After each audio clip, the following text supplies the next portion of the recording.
మెట్ల ఉత్సవం ఉంటేమి, ఈ మెట్లను ఉత్సవంగా అంటే ఏదైనా ఉత్సవం అనే శబ్దానికి వైభవంగా జరుపునటువంటి ఒక గొప్ప కార్యక్రమాన్ని ఉత్సవం అంటారు. బ్రహ్మోత్సవములు ఉంటారు, విన్నారు. ఆ దేవస్థానములో జరిపే ఉత్సవముల వైశిష్ట్యము వైభవాన్ని గురించి చెప్పేది. ఇప్పుడు మెట్లోత్సవం అంటాం. ఈ పర్వతాన్ని ఎక్కేటప్పుడు మెట్లు నిర్మించారు. వెనకటి కాలంలో రాజులు కూడా నిర్మించారు. కృష్ణదేవరాయు తాను తన వంతు శక్తిని ప్రయత్నాన్ని చేసి తాను కూడా చేశాడు. కాకపోతే అది అనేక వందల సంవత్సరాలైంది కాబట్టి శిథిలమైపోగా వెంకటేశ్వర స్వామి తన భక్తుల కొరకు మెట్లను నిర్మించి పెట్టాడు. ఆయన ఎంత గొప్ప పని చేశాడంటే తిరుమల తిరుపతి దేవస్థానముల యొక్క యాజమాన్యము భక్తుల కొరకు మెట్లు అంటే సోపానములను నిర్మించాడు తాను. ఆ మెట్లను ఎక్కుతూ వెళ్ళడము. మీ అంతా మీరు ప్రత్యేకంగా ఎప్పుడైనా కొండ ఎక్కాలని వస్తే అది మెట్లోత్సవం అని పిలువరు, కొండ ఎక్కిపోయాము. అదే ఇంతమంది చేరి ఒకసారి ఎక్కుతూ వెళితే అది ఒక గొప్ప ఉత్సవం అవుతుంది. అందులో సంకీర్తన చేస్తూ వెళితే అది మెట్లోత్సవం అవుతుంది. ఆ మెట్లను ఏదో ఆయాసపడుతూ కష్టపడుతూ అయ్యో మొక్కుకన్నాను, పొరపాటు అయిపోయింది, ఇంకా మీట బస్సులోనే వస్తాను, చాలా కష్టపడుతున్నాను అని ఆయాసపడుతూ వస్తే దేవుడు చూస్తాడు. నీవు ప్రతి జన్మలో ఆయాసపడుతూ ఇట్లే ఉండు, నా కొండ ఎక్కడానికి ఇంత కష్టపడతావా నీవు అంటాడు. కష్టమైన సుఖమైన ఏదైనా ఇది ఒక పుణ్యప్రదమైనటువంటి కార్యక్రమం. చాలా పుణ్యమే. ఒకటే తెలుసుకోండి, ఏదైనా ఒక దేవ కార్యక్రమం అనుకోండి, ఒక దేవునికి సంబంధించిన కార్యక్రమం అయితే కష్టపడితే ఎంత కష్టంతో ఆ కార్యాన్ని మనం చేస్తామో అంత పుణ్యము, అంత ప్రతిఫలం ఉంటుంది. కష్టం లేకుండా సులభంగా మనము వెళితే పుణ్యం పర్సెంటేజ్ తక్కువ వస్తుంది. పుణ్యం ఎక్కువ కావాలంటే కష్టం పడాలి. ఈ మిగతా పనులు ఏదైనా ఉంటుంది, ప్రదక్షిణం వేస్తారు ఒక దేవస్థానానికి వెళ్ళి, అది కొద్దిగా కష్టం, ఎక్కువ కష్టం కాదు. ఇంకేదైనా కార్యం చేస్తారు, అది సులభంగా చేయగలుగుతాం.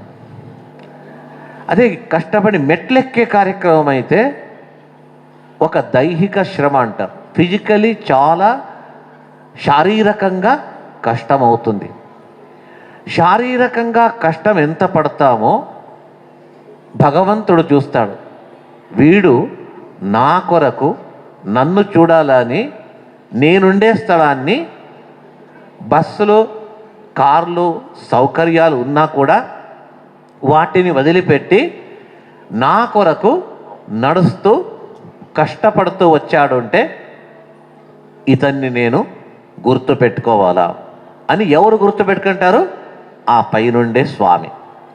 మనుష్యులు గుర్తు పట్టచ్చు, పట్టకపోవచ్చు. మాకు ఉపకారం చేసిన వాళ్ళను మేము మర్చిపోవచ్చు. కాకపోతే భగవంతుడు తనకు ఎవడైతే నమ్మిన బంటుగా ఉంటాడో, తన కొరకు తన జీవనాన్ని సర్వస్వము త్యాగం చేస్తాడో ఆ వ్యక్తిని ఎప్పుడు కూడా భగవంతుడు చేయి వదలడట. తను నమ్మిన వ్యక్తి.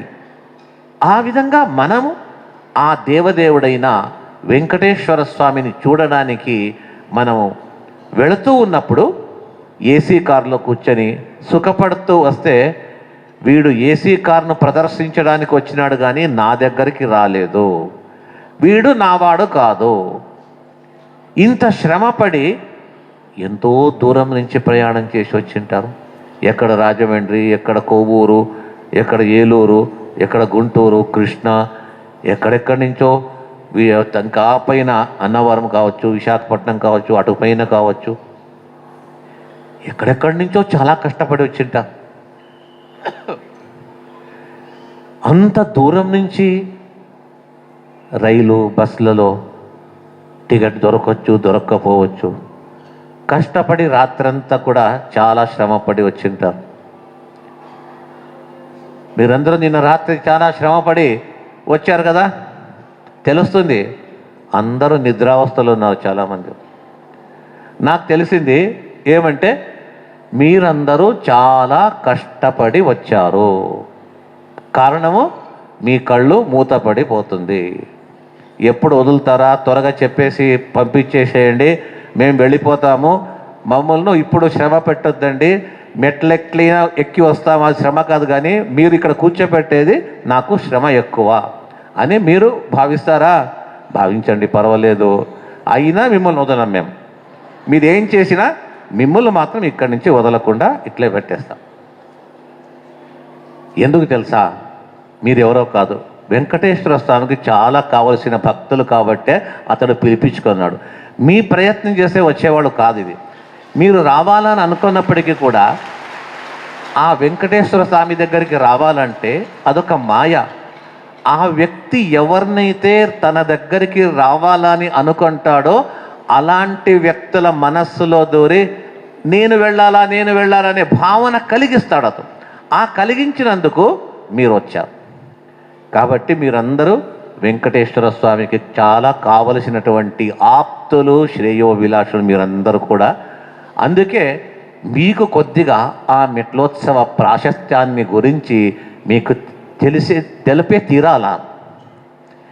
రేపు ఉదయము బ్రాహ్మీ ముహూర్తములో 4:30 సంకీర్తనలతో అలిపిరి పాదాల మంటపం అంటారు, ఆ మంటపము దగ్గర ప్రారంభమవుతుంది కార్యక్రమము. ఏ 4:30కు? సాయంకాలమా? ఉదయము. సాయంకాలం కదా, ఉదయం 8 గంటల వరకు పడుకొని నిదానంగా లేస్తామని కాదు. ఉదయము బ్రాహ్మీ ముహూర్తములో 4:30 అక్కడ సంకీర్తన మొదలు కావాలంటే మీరు ఎప్పుడు ఎక్కడి నుంచి ఎట్లా బయలుదేరతారో బయలుదేరాల్సిందే. ఎట్లయినా కానీ మనం ప్రయత్నిస్తే మార్గం దొరుకుతుంది, మనసు ఉంటే మార్గం వస్తుంది. రేపు ఉదయమే బస్సులు 3 గంటలకు ప్రారంభమవుతుంది. ఎలాగైనా ఎక్కి ఏమైనా కానీ జీపులో ఏమున్నా కూడా చేసుకొని అలిపిరి దగ్గర దిగేసి అక్కడ పాదాల మంటపం దగ్గర అంత అలంకారం చేసి ఉంటారు, మన కార్యకర్తలు ఉంటారు, అందరూ వచ్చి అక్కడ చేరుకోవాలి.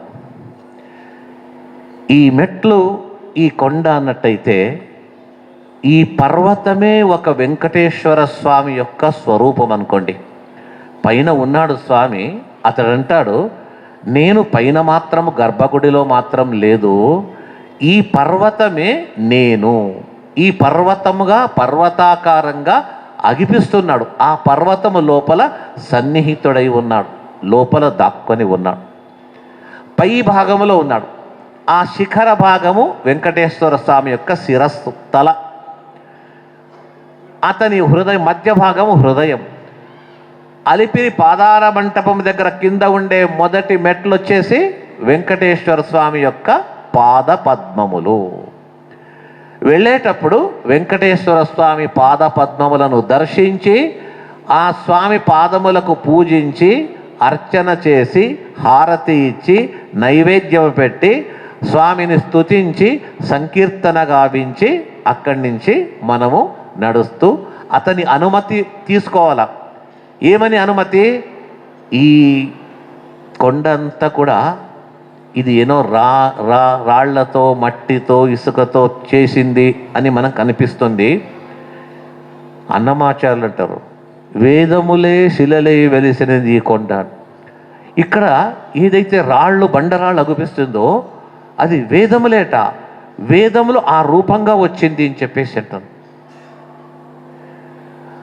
తరవో దేవతాగణాః, ఈ కొండపైన పెరిగిన ప్రతి వృక్షము ఆ స్వర్గలోకముడు ఇంద్రుడు, చంద్రుడు, కుబేరుడు, గరుస్మంతుడు, ఈశ్వరుడు, ఆదిశేషుడు, ఆ దేవతలే ఒక వృక్ష రూపంగా, చెట్టు రూపంగా వచ్చారట.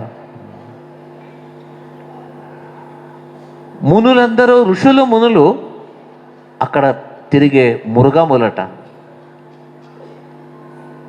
యక్ష కిన్నర గంధర్వ కింపురుషులు ఆ పాషాణములని పెద్ద పెద్ద రాళ్లగా ఉన్నారని.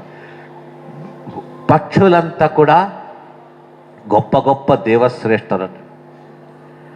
మనం ఎక్కేటప్పుడు ఆ కొండపై నుంచి ఎక్కి వస్తూ ఉంటే ఒక చెట్టు కింద మనం వెళ్ళేటప్పుడు, ఏదైనా చెట్టు కింద మనం వెళితే ఆ చెట్టు నీడ పడినా, ఆ చెట్టు గాలి సోకినా పైనుండే దేవతలే వృక్ష రూపంగా ఉన్నారు కదా, మా తలపైన ఆశీర్వదించినట్టుగా, మమ్మల్ని ముట్టినట్టుగా భావించాను. అంత భాగ్యం ఎవరికి కలుస్తుంది? కారులో వెళితే అవుతుందా? హెలికాప్టర్లో వెళితే అవుతుందా? అది మనము నడుస్తూ ఉన్నట్టయితే ఆ కొండ సాలగ్రామమయ క్షేత్రం అదంతా కూడా. అక్కడుండే మునిశ్రేష్ఠులు, ఋషిశ్రేష్ఠులు, దేవతలందరూ కూడా ఈ మనుష్యులకు ఎంత భాగ్యం చూడు. వీరికి శక్తి ఉన్న వేరే వాహనాల్లో వెళ్ళే యోగ్యత ఉన్నను కూడా అంత వదిలి భక్తి ప్రపత్తుల చేత మా స్వామి అయిన దేవదేవుడైనటువంటి ఆదిదేవుడైన వెంకటేశ్వర స్వామిని చూడడానికి నడుస్తూ వెళుతున్నారు. కాబట్టి వీరికందరికీ, ఆ వచ్చిన వ్యక్తికి, అతని తండ్రికి, అతని తల్లికి, అతని భార్యకు, అందరికీ కూడా పూర్ణమైన ఆయురారోగ్య ఐశ్వర్యములను కలిగించు, మీకంత ప్రాప్తించుగాక అని ఆ దేవతలందరూ కూడా వరములిస్తారట. అలాంటి గొప్ప పుణ్యప్రదమైనటువంటి క్షేత్రం ఇది. ఇలాంటి పర్వతాన్ని మనము నడుస్తూ, కాళ్ళతో నడుస్తున్నాం. అయితే కొండంతా దేవతామయము. కాళ్ళు పెడితే అపరాధము. అలాగని కాళ్ళు పెట్టకపోతామా? పెట్టలేము. మనకు దేవుడిచ్చిన కాళ్ళు ఉపయోగించుకోవాలి.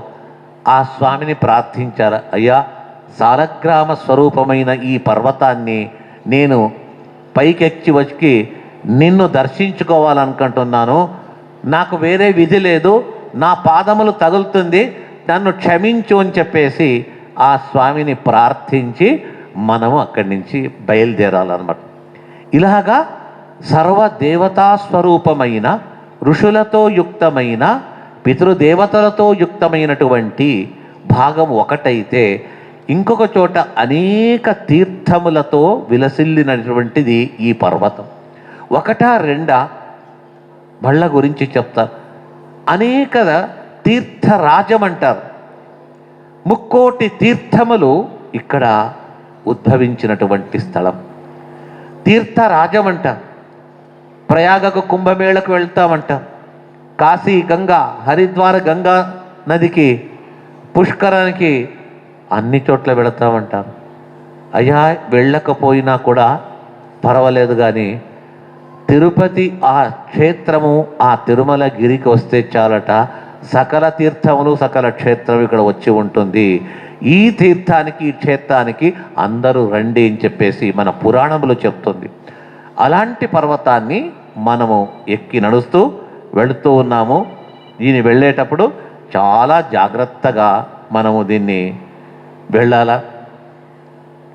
అంటే ఏం జాగ్రత్తగా అని చెప్తున్నాను అన్నట్టయితే, దీంట్లో ఒక్క విశేషము, మానవ జన్మ వచ్చిన తర్వాత మనకు దేహ అంగ ప్రత్యంగములు బాగా ఉన్న తర్వాత, అంటే ఈ జన్మలో దేవుడు మంచి కాళ్ళు, చేతులు, కళ్ళు అంతా ఇచ్చాం. ఎంతో పుణ్యం చేసుకుంటేనే సర్వాంగముల చేత మనం శోభించుచున్నాం కదా. ఒకవేళ కాళ్ళు లేదనుకోండి, ఎక్కగలుగుతామా? అంత ఇచ్చాడు ఆ భగవంతుడు. ఇచ్చినందుకు కృతజ్ఞతగా ఒక్కసారైనా మన జీవనములో ఈ పర్వతాన్ని నడిచి వెళ్ళే ప్రయత్నము అందరూ చేయాల.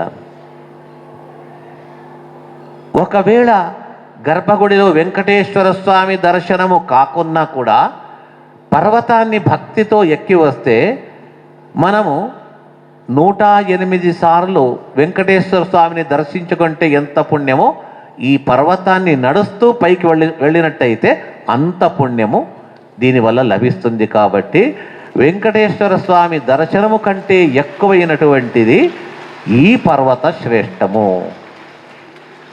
అందుకే చెప్తున్నారు, వెంకటాద్రి సమం స్థానం బ్రహ్మాండే నాస్తి కించన వెంకటేశ సమోదేవో నభూతో నభవిష్యతి. వెంకటాద్రి సమం స్థానం అన్న, ఈ వెంకటాద్రి అంటే వెంకటగిరి పర్వతానికి సమమైనటువంటి క్షేత్రము లేదు. ఇక్కడ వెలిసిన వెంకటేశ సమోదేవ, వెంకటేశ్వర స్వామికి సరితూగే మరొక దైవము లేదు. నభూతో న భవిష్యతి, వెనకేమన్నా ఉండిరంటే వెనకలేదు, ముందెవరైనా కలుగుతారంటే నా భవిష్యతి, ముందు కాలంలో కూడా, ఫ్యూచర్ రాబో కాలంలో కూడా వెంకటేశ్వర స్వామికి సరైనటువంటి మరొక దైవము లేదు. అందుకే దీని యొక్క మహత్వము. చాలా దేవస్థానాలకు పర్వతాలు ఉంది. బద్రీనాథ్ కూడా ఎన్నో కొండలు, హిమాలయ ఎక్కుతాము దిగుతాము, ఎక్కేది దిగేది, గంగా దాటేది, వెళుతూ ఉంటాం. ఆ హిమాలయము కంటే ఈ పర్వతము ఇది చతుర్యుగ విశేషం అంటారు. 4 యుగముల నుంచి వచ్చింది. వృషభాచలమని కృతయుగములో, అంజనాచలమని త్రేతాయుగములో, శేషశైలమని ద్వాపర యుగములో, వెంకటాచలమని కలియుగములో. నామాని యుగభేదేనా శైలశ్చాశ్చ భవంతి భవిష్యోత్తర పురాణములో చెప్తుంది. యుగభేదము చేత దీని నామములు అంటే పేర్లు బదలవుతూ ఉంటుంది. శేషాచలమని, వృషభాచలమని, అంజనాచలమని, కలియుగములో వెంకటాచలము. కలియుగములో ఎక్కువ పాపములకు నిలయమైనటువంటి ఒక యుగము. కాబట్టి మన పాపములు పోగొట్టుకోవడానికి మనం చేయాల్సిందేమి, వ్యాధి ఎక్కువైతే డాక్టర్ చూస్తారు, నీకు చాలా ఇన్ఫెక్షన్ అయింది, ఏమిస్తాము, యాంటీబయాటిక్ ఇస్తామంటాం. మనకు కూడా పాపములు ఎక్కువైతే యాంటీబయాటిక్ ఏది అంటే వెంకటేశ్వర స్వామి కొండ దర్శనం చేసుకోవడము, కొండ ఎక్కడము, స్వామిని సందర్శించుకుంటే పాపములంతా కూడా పరిహారం అవుతుంది. ఇలాంటి పర్వతరాజము, పర్వత శ్రేష్టము మాకది లభ్యమవుతుంది. ఎక్కడో ఉత్తర దేశంలో హిమోత్పర్వతం పైన బద్రీనాథ్, కేదార్నాథ్ దగ్గర వెంకటేశ్వర స్వామి ఉండింటే పోతుంటిమా? వద్దు, అన్ని దేవతలు క్షేత్రాలు అక్కడే ఎందుకు, నేను సకల దేవతల కంటే ఇంకొక ఉత్తమ రూపాన్ని స్వీకరించి నేను వస్తాను. మన దక్షిణ భారతదేశీయులందరూ ఎప్పుడు తరచుగా నా దగ్గర రండి అని చెప్పడానికే వెంకటేశ్వర స్వామి మన ఆంధ్రప్రదేశంలో ఈ తిరుమలగిరిలో తాను వచ్చి ఇక్కడ నెలకొని మనకందరికీ కూడా చూడండి ఇంత మెట్లోత్సవం చేస్తున్నాం. అదే బద్రీనాథ్లో ఉంటే, లేదా ఎక్కడో పుష్కర క్షేత్రంలో ఉంటే వెళుతుంటేమా ఇంతమంది, ఎవరో ఒక ఫ్యామిలీ నుండి ఒక 5 మందో 6 మందో వెళుతుంటేవి, పోయి వస్తూ ఉంటేవి. అయితే ఇప్పుడు ఇంతమంది అనుకోకుండా ఒక గ్రామం నుంచే 50 మంది 100 మంది ఇలాగా బయలుదేరి వస్తున్నారు అన్నట్టయితే అది వెంకటేశ్వర స్వామి మనకిచ్చినటువంటి అనుగ్రహంగా మనం భావించాలి. ఇలాంటి పర్వతాన్ని రేపు ఉదయము బ్రాహ్మీ ముహూర్తంలో మనమందరం కూడా పూజించి సంకీర్తన గావిస్తూ ఆ పర్వతాన్ని ఎక్కి వస్తున్నాం.